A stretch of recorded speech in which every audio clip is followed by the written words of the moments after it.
Hi guys! So ayun nga po guys, pupunta tayo sa Paco Market para bumili ng ating dryer para hindi na tayo nanghiram sa kapitbahay. Kung makikita nyo po dyan, sabog na sabog talaga yung mukha ko dahil kakagising ko lang po dyan.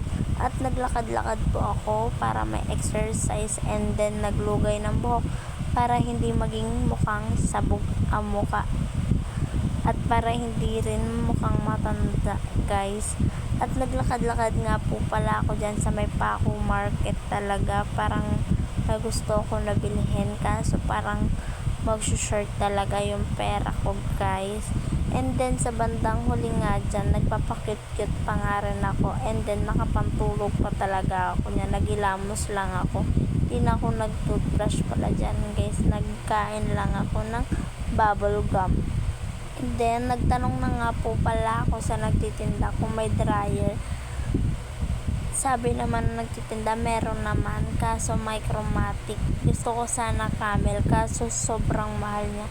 3,000 lang talaga yung dala ko guys.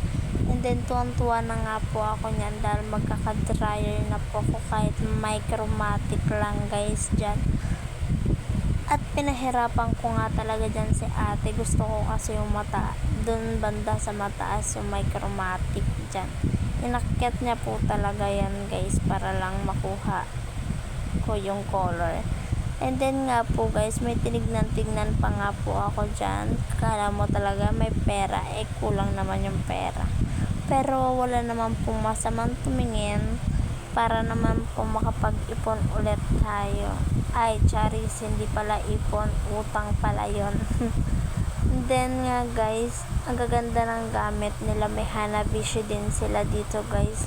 Ito na po kayo bumili sa may Paco Market lang po, mura lang kung patok din naman sa budget nyo guys. At sa pagkakataon na yan guys, napakit-cute nga ako at tingnan nyo outfit ko, nakapantulog talaga.